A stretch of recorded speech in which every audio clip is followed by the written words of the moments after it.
আমরা ছোটবেলায় আমাদের শিক্ষককে মাথার উপর তুলে রাখতাম।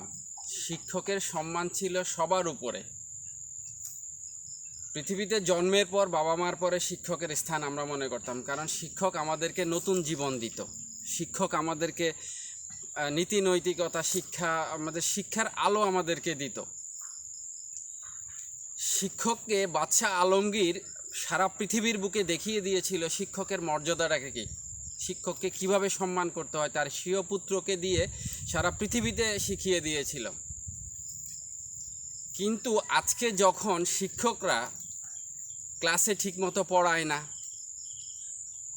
যখন তার কাছে পড়লে পাস, না হলে ফেল, শিক্ষকের কাছে পড়তেই হবে, ছাত্রদেরকে যখন বাধ্য করা শুরু করেছে, সেদিন থেকেই শিক্ষকের মর্যাদা চলে গিয়েছে, সেদিন থেকেই শিক্ষকের মর্যাদা হানি হয়েছে।